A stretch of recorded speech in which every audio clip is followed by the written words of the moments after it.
Hello, I am Teacher Eduardo, and in this video we're going to take a look at lesson planning. And we're going to do somewhat of an overview of some of the main topics, some of the main principles that go into lesson planning, such as when to lesson plan, how to lesson plan, and so on and so forth.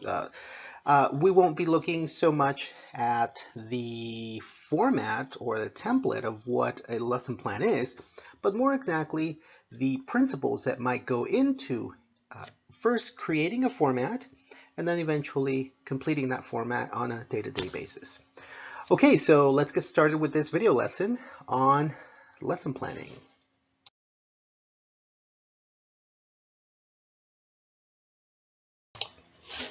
When talking about lesson planning, we generally focus on the what.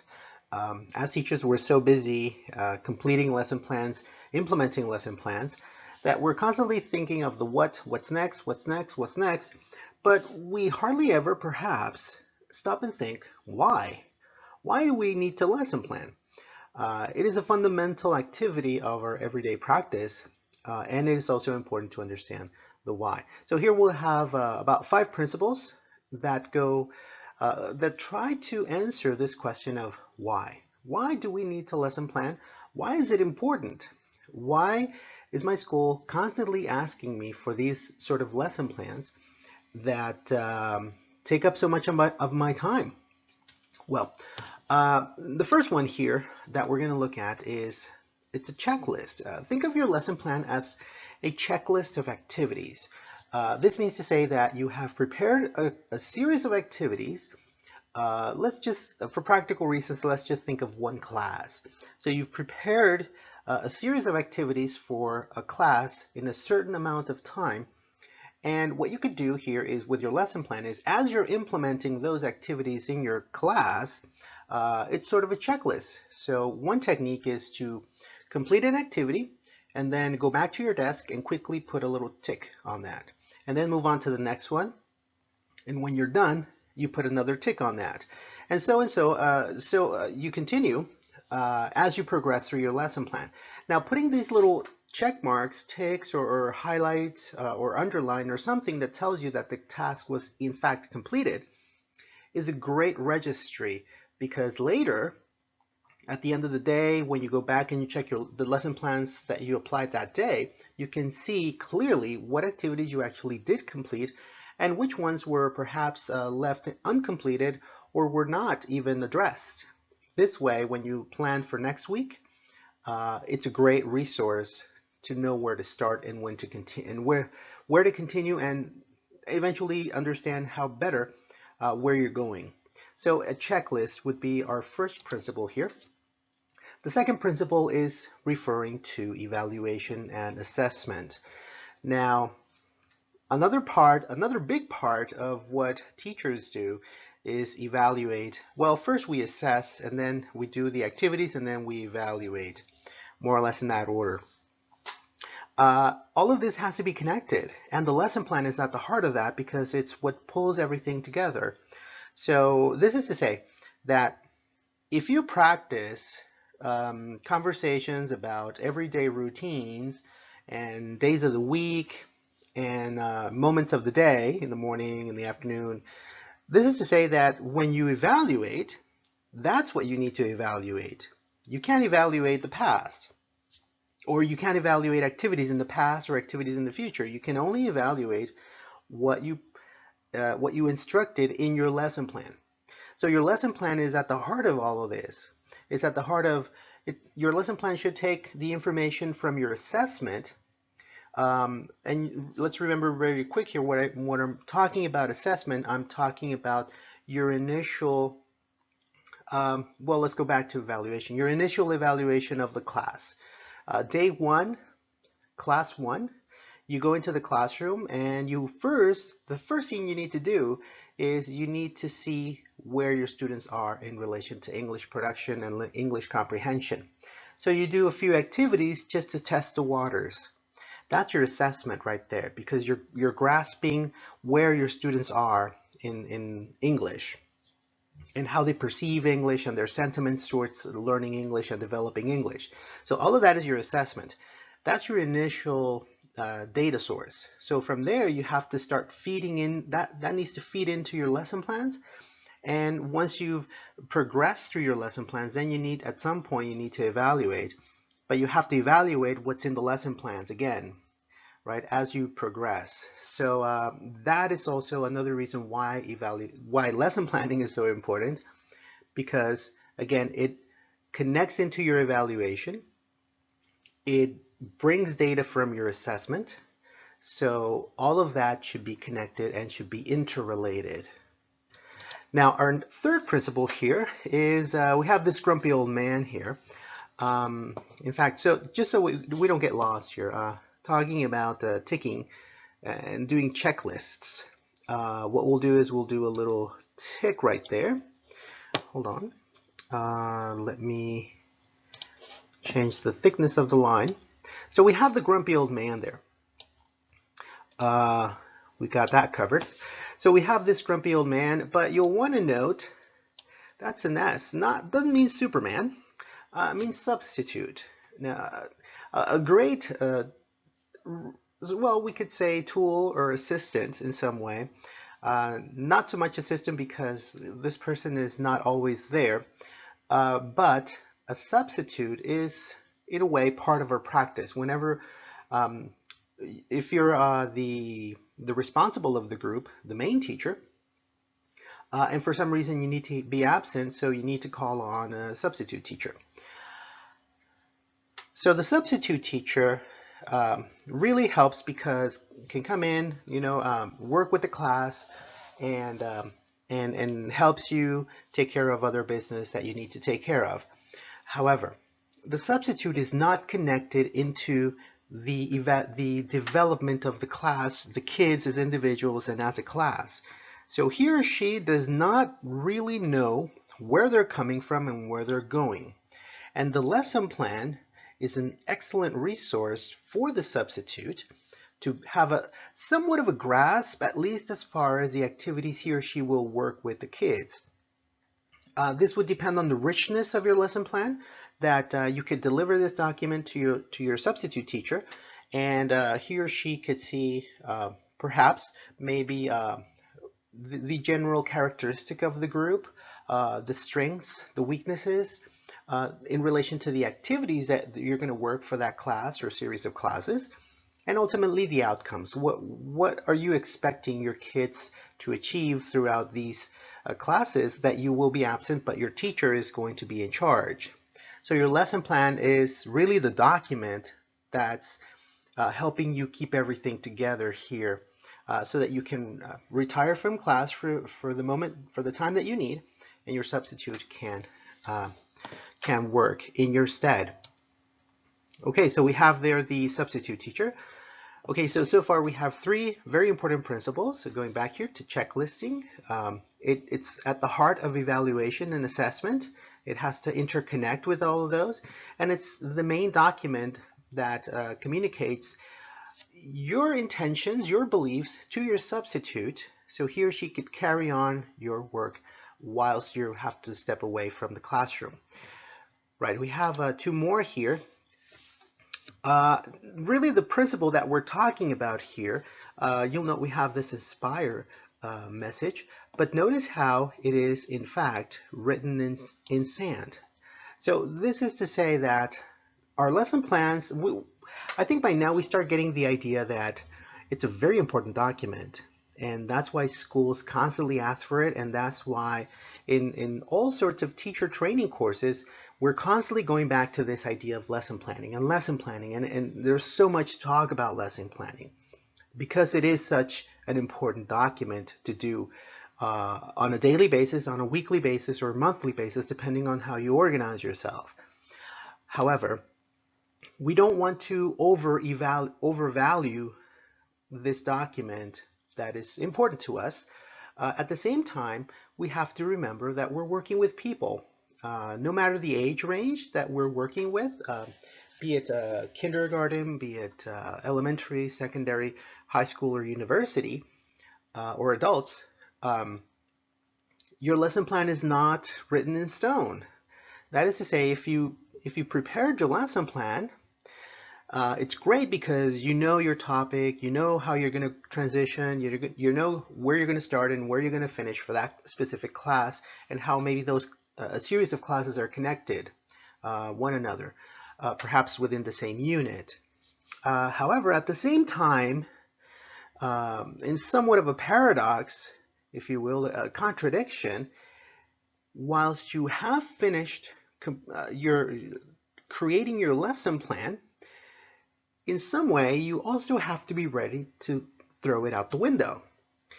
Because again, you're working with people, you're working with kids, teenagers, adults, and you cannot really know what their emotional status is going to be for that specific day at the time of your class, be it 7 in the morning, 10 in the morning, midday, or afternoon or evening. So there's a lot of factors that feed into the mood of your students, and those things are just impossible to know. We can just plan the content and anticipate the emotional tendency that our classes have, but we don't know exactly what their mood and their emotional status is going to be for that specific day.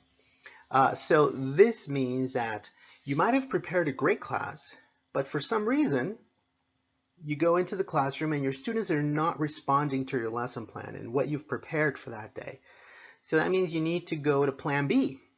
You need to kind of bring something up that matches the mood of your students for that specific moment. It might be that you go off on a tangent and just throw the lesson plan off and maybe do it tomorrow, or you might go you might curve out a little bit to just kind of match the student's emotions and state at that moment, and then work your way back into the lesson plan.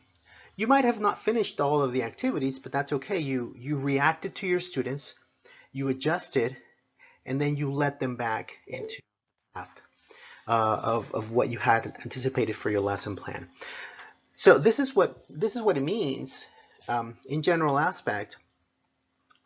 terms, to say that your lesson plan is not written in stone. You need to be willing to say, you know, my students are not responding to what I planned, even though I dedicated a lot of time to it. I need to do something. We usually have a plan B, and as you develop experience, you can kind of think about them and react on the spot. But if you're a new teacher with little experience, doing your main lesson plan, you have to work on your main lesson plan, and that's where you're going to invest most of your time. But additionally, you might want to do a plan B sort of lesson plan, where you're not going to work as much. You're just probably going to list a couple of activities just to get you out of the spot. Because your students, as you start working with your students, you realize that maybe they're very active. So you start building plan B lesson plans that address that activeness. So maybe you have something in your lesson plan that's not working, so you go to your plan B and then you bring them back, right? So you can work in that way to kind of compensate and put into practice this principle that your lesson plan is not written in stone. All right, we have one final principle here.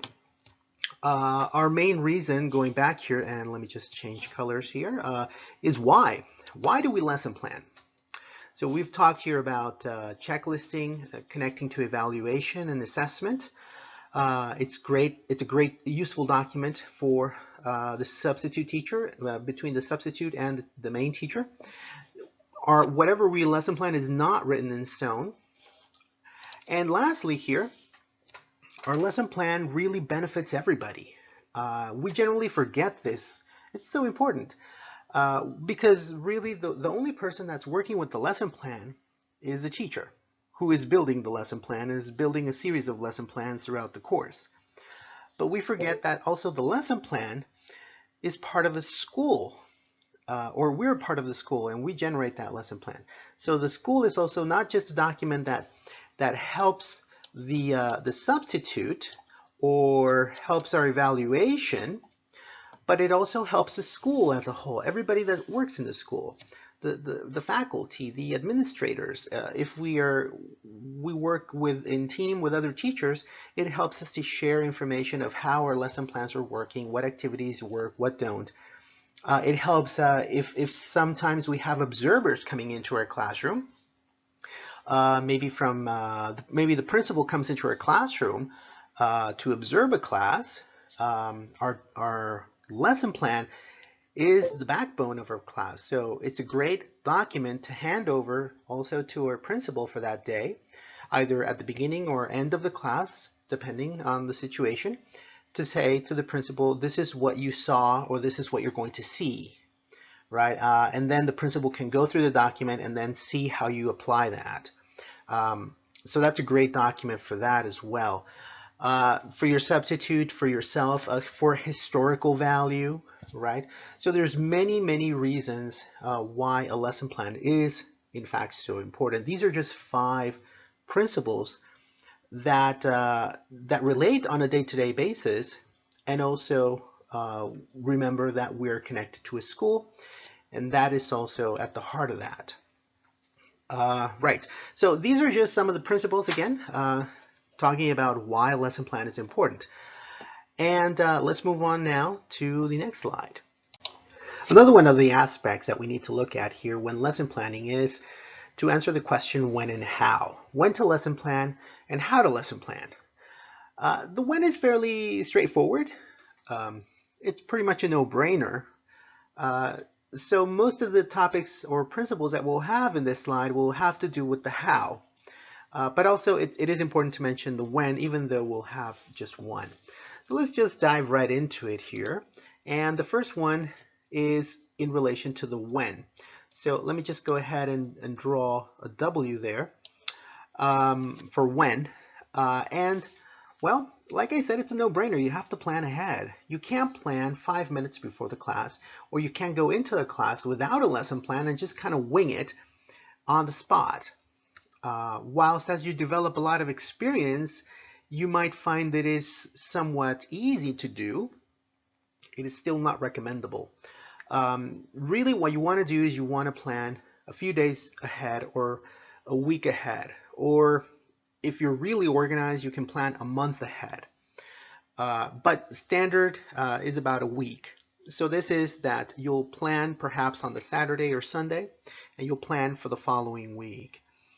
Now, what you don't want to do, like I said, is plan just before the class. This also has to do with, again, with your experience. As you develop more experience, you might find that, well, I can actually plan 30 minutes, do a quick list of my activities for that class of that day and apply them, and it works, and yeah, it usually does work, and you get good results. However, there is a possibility that you're missing a very important element here, and that is the historical element, or the lesson plan across time, and the learning outcomes across time. So planning 30 minutes before or 5 minutes before a class will be good for that class, but not necessarily for that class as part of a whole course that spans over several months. So this is why we need to plan ahead. We need to plan ahead so we can look at the big picture and see how our lesson plans, how every individual lesson plan is intertwined. Those topics are connected. So the topic from last week is connected to the one from this week, and is connected to the one from next week. And day to day is also has to be interconnected in some way. So planning ahead allows us to sit down, take the time, and see how we're connecting those things. If you're planning 30 minutes before the class, or you're winging it on the fly, you're not really thinking about those sort of things. You're just thinking about the next activity you need to complete. And it might be relevant to the topic as a big picture kind of thing, or it might not. It's kind of like a 50-50 thing. You maybe get lucky, you maybe don't. But really, you're just looking for the next activity to complete. So planning ahead is so important, because think of it like this. Your students' learning is your responsibility. And you're responsible for, depending, it could be a semester or it could be a complete school cycle. So that's your responsibility of how they develop their knowledge of the language, their comprehension, their production, and their attitude towards the language as well. So you need to plan ahead as much as possible, depending on your time frames, depending on where you decide when to plan. Just don't plan immediately before the class. Now, the next ones will have to do with the how more precisely. How do you lesson plan? Well, you need to start somewhere, right? And let's put this one in, hold on, let's put this one in purple. So this, I'm putting an H here because that relates to the how. So you need to start somewhere. Okay, so where do I start planning, or how does this work? Well, you need to look at your school. You're not, unless you're a freelance teacher or an independent teacher, or you're an online teacher where you set your rules. Those are some special cases currently. But for the most part, you're probably teaching inside of a school, and you have to look at the school. What are the principles and beliefs and methodologies and psychology, or philosophy more precisely, of what the school believes has to be in a classroom, and what students need to do, and the rules. So you need to look at that. And that's your starting point, because that's your ecosystem. So you need to plan within that, and your lesson plans need to reflect the philosophy and the methodology of the school, because you're working in that school, right? So that's in a way a starting point. Our next principle here is your beliefs. At the same time that you're working within a school system and an institution with its own method and principles and philosophy on learning and teaching, you, the teacher, also have your own beliefs on what teaching and learning is. So those also have to go into your lesson plan. So there's a combination here of what the school tells you to do and what you believe is best for your students.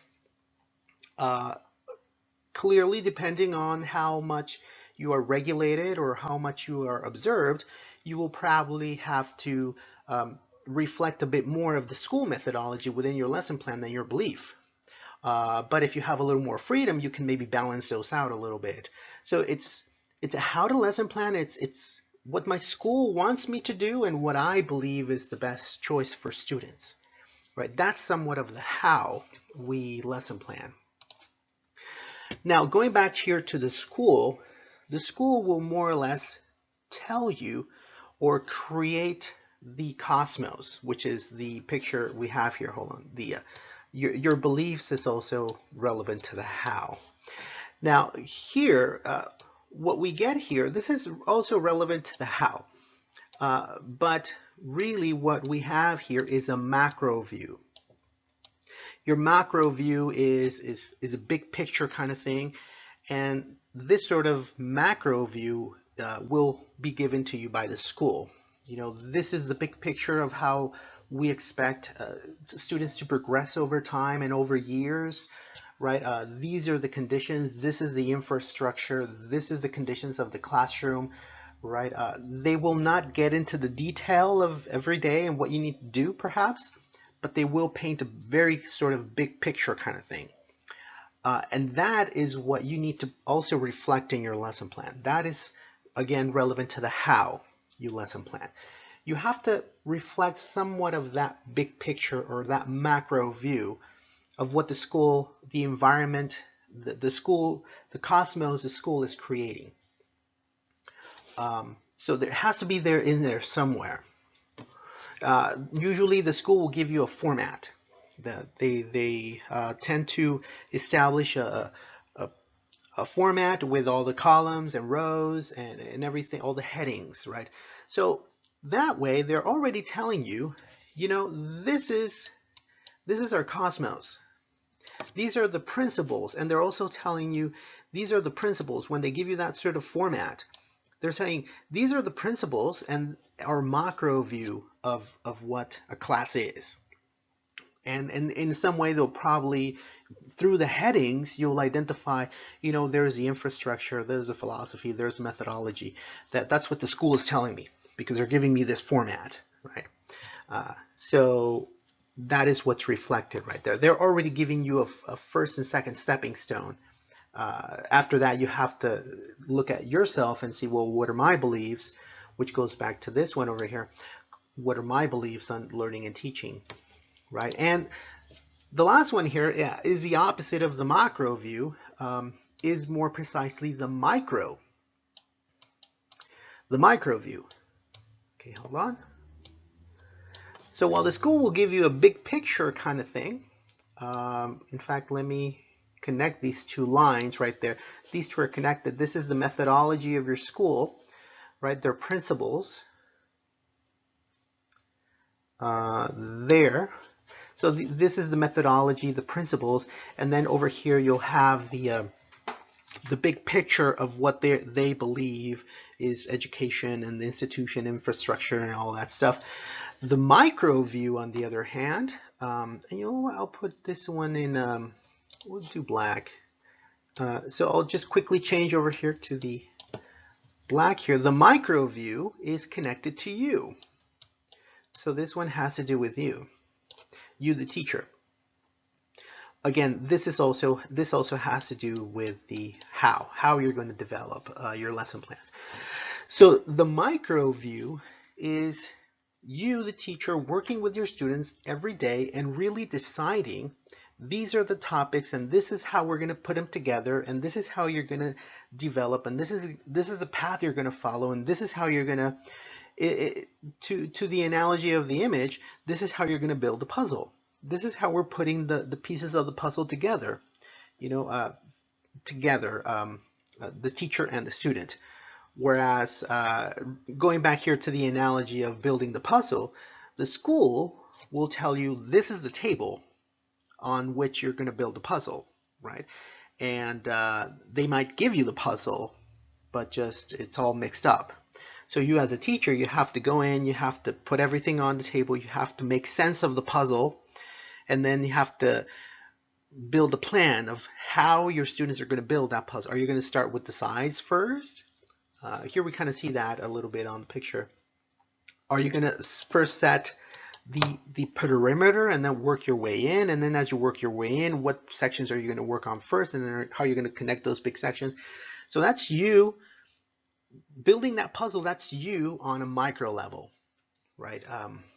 So those are the two opposites that are constantly working with each other. So the idea here, as you build your lesson plan, you want to build these two sides of the coin into the same lesson plan so that it's congruent with you and it's congruent with your school. And that's how you lesson plan as a principal, from a principal standpoint. Okay, so that is when you lesson plan and how you lesson plan. Let's move on here now to the next slide. In practical terms, a lesson plan will look in many, many different ways. If a school gives you the template or the format, they will usually make those choices for you. They will create the table, create the lines, the columns, insert the headings, and then you just have to complete all of that. So they're pretty much telling you this is what it looks like, this is what it is. But if you have the choice to design your own lesson plan, that means that you have to stop and reflect a little bit and see what the important elements are that need to be in a lesson plan. Remember, your lesson plan is your document. It's the heart of your class. It's the backbone. Without your lesson plan, you might get lost in developing knowledge and developing comprehension and production of second language of the second language. So you have to identify how you're going to do that, right? And your lesson plan is going to be your path to follow. Now, like I said at the beginning, in this short video lesson is not the purpose to tell you what it looks like. Really, it's your choice, or it's your school's choice to say this is it, right? Here I'm just going to present some principles, some considerations of what may go into a lesson plan that molds it into, well, what it looked like. The first one here is really a series of options. We'll have here things like a student background. Now, it doesn't mean that you have to include all of these things, but these are just some things that might be of use of your knowledge to have them on the lesson plan. Well, yeah, pretty much. On a day-to-day basis is what I was thinking. So you might think about the student background. Who your students are, where they're coming from, their social neighborhood sort of status. Sometimes that will affect how they come to class and how they behave. So that'll give you some insight into how you need to react as a teacher to that so that you can match their learning necessities. The lesson objectives or competence, that's pretty much a no-brainer. That generally has to be in a lesson plan. The skills, what sort of skills you'll be developing for that day, and perhaps how you're going to connect the skills you practiced on the previous class or previous week to the ones for today and then the follow-up. The activities, of course, that you're going to be working for that day, possibly materials that you're going to be using. Now, the way you list the materials or how you're going to work with materials will be optional, perhaps. Time of the lesson, of the total lesson, or time, or broken down into activities as well, could get that specific. What relation it has, what relation your activities have to the textbook. And also, if necessary, bring in some of the resource like vocabulary, grammar structures, topics, situations into your lesson plan that are on the book. So that way, if you actually do have to follow a book, then your lesson plan has to reflect the content that's on there, but then you mold it to your institutional principles and your teacher beliefs as well, right? But the book has to be there if it is the case that you need to follow it.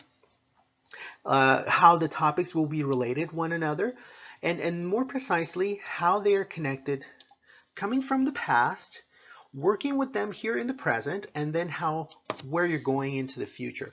Like I said, your lesson plan is your historical document, and by planning ahead, right, you can make this sort of connection.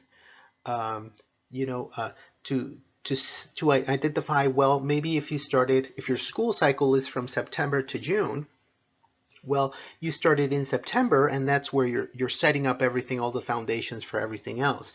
But then October and November, and then by the time you get maybe to February or March, you can still see some kind of link to where you started and how you've progressed just by looking and flipping through your lesson plans, right? So that's the relationship that your topics may have, and that's the benefit of planning ahead. So that might be there, that in some way you specify those sort of relationships. Also, maybe the seating arrangement. Some activities will require you to move the desks around, or depending on the configuration you have for seating, if necessary, you might want to include, for this sort of activity, we'll need a line formation. For this one, we'll need a U formation, a circle formation. I don't know. You can work with formations and then decide to include them or not in your lesson plan. So these are some of the things, items to include or not to include, depending if you have the choice, or to look for if your school is giving you the headings already. But this part at the top here is, well, this part at the top is unorganized, really. You need to have some kind of organization. That's where the template, the design of the template of the lesson plan comes in. So as you're designing that, in some way, you need to think of 3 sections. You need to think of your header, and your header, in very general terms, has to have, for example, your aim or your objective, which would be your objective or your competence. That has to be at the header, with other details about the class or those kind of things, right? That's information to kind of give the environment. Then you'll need the procedures and transitions. this is the actual activities. This is the heart of your class. This is really what you're going to do with your class in that specific day for that specific amount of time. And lastly, you'll need here a section for comments and evaluation. Sometimes it's really good practice to write yourself comments after you've completed the lesson plan. And in your comments, you might include things like, if you number your activities, numbers are a great way to refer back to things in an organized manner.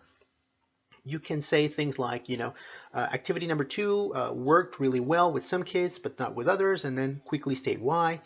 You can perhaps describe the mood of the class for that specific day and the conditions that led to that, if you have that information. Evaluation, perhaps how you're going to evaluate all of those activities, because every activity will generate knowledge and practice, but then how are you going to check that that is actually attainable and durable, right? So maybe you'll include, we did activities 1, 2, and 3, but 4 is the evaluation, the practical evaluation. Not that you're going to ask questions like, did you understand, but more so, complete this activity, and if you complete it, that means you understood everything else. So 1, 2, and 3 were actually good for you, because 4 you proved was the integration of all of that, right?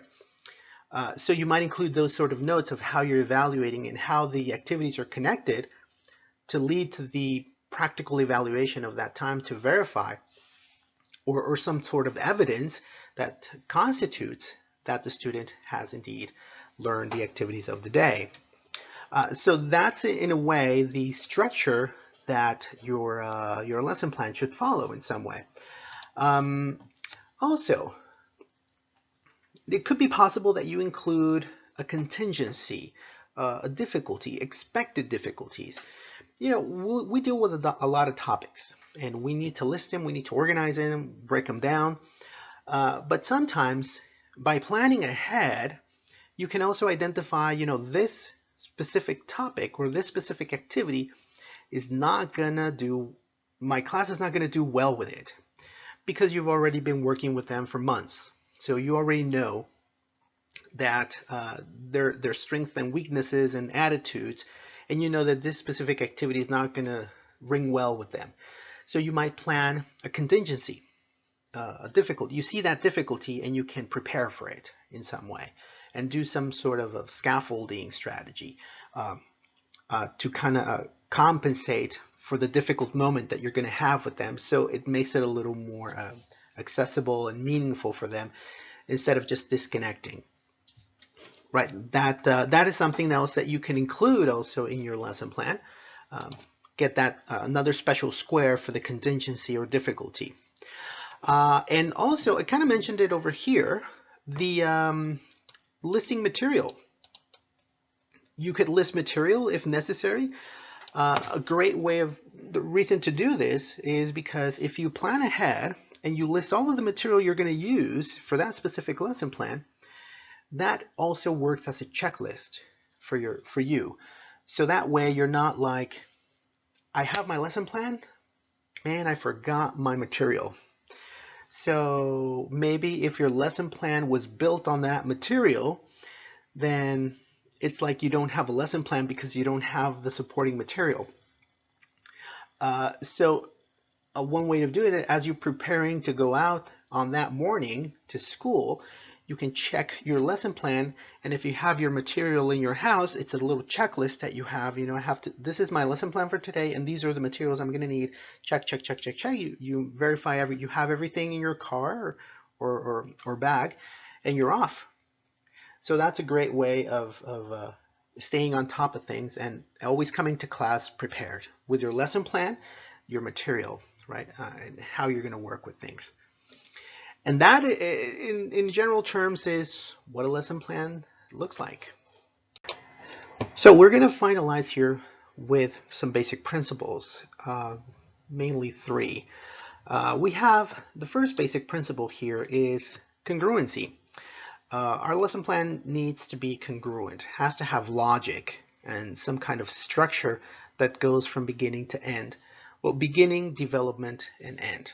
So just be sure that when you set a starting point or a starting activity, that you congruently or logically go to the next, and then to the next, and then to the next, and then have a conclusion of some kind. That's really for your procedure, for your activities of that day. So just be sure that there is some logic and congruency in that. The next basic principle to account for, we'll put that number 1. Hold on. So we'll put that as a number 1, variety. Variety will be our second principle. So we'll have two sorts of varieties here. The first one has to do with skills. What sort of strategies, skills you're going to develop.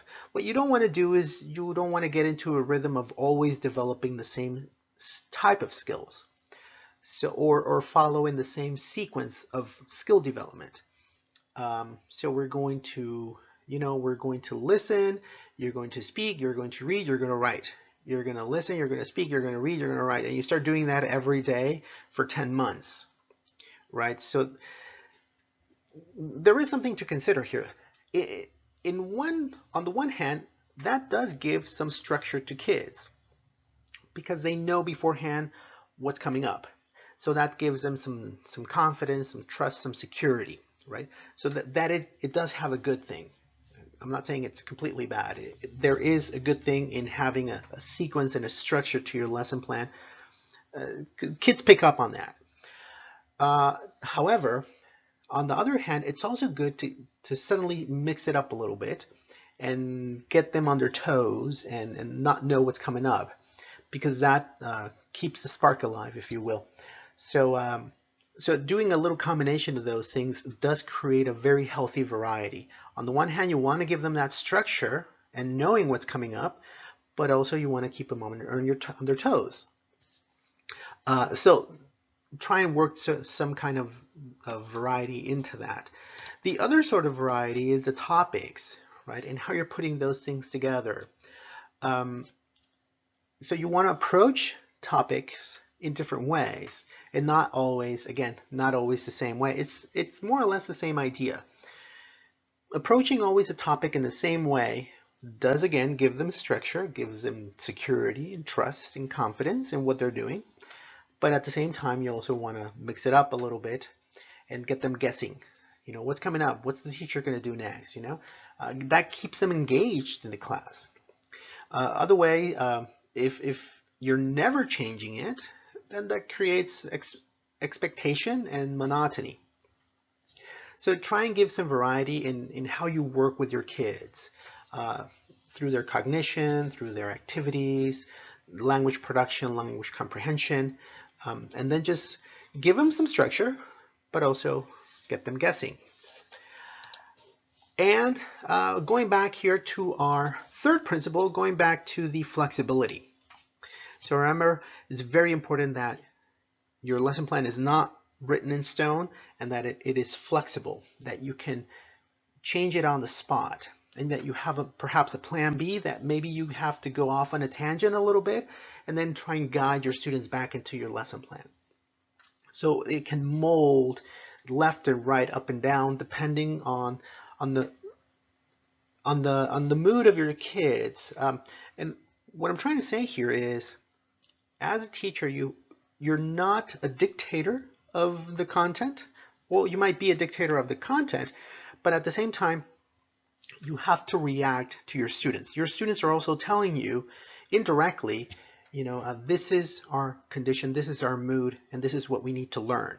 So at the same time, you need to react. That forces you to be flexible, to say, this is what you need to learn, but you're telling me how to learn that, so I'm going to react to that. Because, again, you might do a great lesson plan, but you don't know exactly what the mood of your students is going to be for that specific day at that specific moment of the day. So that's where you need to allow for flexibility. And these are our, three basic principles for developing lesson plans. So we've come to the end of our rather short video lesson. So by now we've talked about the why lesson planning, the when and the how, and what it might look like, and then also some basic principles. So with this, we want to approach our lesson planning and realize that it's not just about the content. It's really about where I am, as part of a school, who I am as a teacher and what I believe, who my students are and react to them, right? And if we're going to have external people, like an observer, a substitute, and realize that how the lesson plan brings all of the elements together so that at the end of the school cycle, at the end of the semester, really it is our students that benefit from the richness that we bring into that lesson plan and that historical document across time. Okay, so that has been our video lesson on lesson planning. I'm teacher Eduardo, and catch you next time.